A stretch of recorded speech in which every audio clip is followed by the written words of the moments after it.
Epstein describes photogeny as any aspect of things, beings, or souls where a moral characteristic is enhanced by filmic reproduction. The power of the close-up allows the audience to laugh, to cry, and mirror the emotions of the characters on screen. Balazs states that the eyes are the mirror to the soul. But what if the eyes aren't human?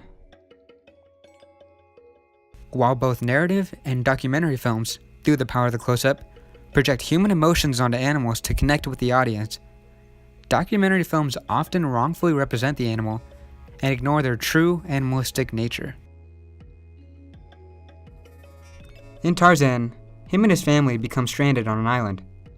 While building their home, there is a transition from John to a gorilla, creating a sense of false intimacy, as described by Bouzet. While he discusses wildlife films in his article, the same principle applies to narrative films, and in this case, animation. The transition implies that gorillas and humans are equals. Therefore, the audience believes the same. After the passing of her own child, Kala finds Tarzan after his parents were killed, and raises him as her own. She looks at the family photo and sees a similar situation that she's going through, a metaphor for Lincoln's mirror theory.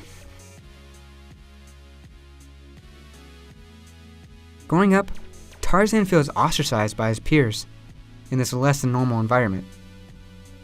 His mother comforts him, saying they all have ears, eyes, noses, and a heart.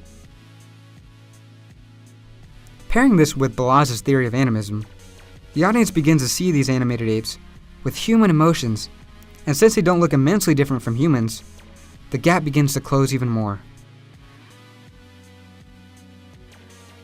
Tarzan also learns how to speak gorilla, but between the gorillas, the film portrays their language as English, further humanizing them.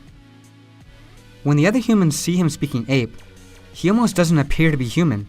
Tarzan also teaches Jane how to speak gorilla, implying that the gorillas have the ability to communicate and a conscience. In the film Project Nim, polar opposite to Tarzan, Nim is taken from his mother and raised by humans as a scientific experiment. The film uses close-ups to allow the audience to empathize with him as if he's human. The people in the film even treat him as such. Despite how he was raised, Nim is a wild animal, and it shows when he attacks people multiple times throughout the film. At these points in the film, the camera moves away and no longer treats Nim as a human, but as an animal. He becomes distant and cold, losing what humanity he had left. Nim is humanized throughout the film, living in a house and wearing clothes, but the audience remembers those disingenuous eyes, despite how he's presented. Herbert Terrace concludes his experiment on Nim, saying that he was only signing because it got something that he wanted, a similar principle to the Kuleshov effect. Just like the people in the film, the audience put human-like qualities onto Nim, despite his clear animalistic nature. The heartwarming tale of Tarzan portrays apes as equivalent to humans, but at the end of the day, it is a work of fiction. The unfortunate story of Project Nim, however, is all too real, depicting animals truthfully, despite how it makes the audience feel. While it would be nice if animals shared our same level of consciousness, they do not. And it is disingenuous to feature them as if they do.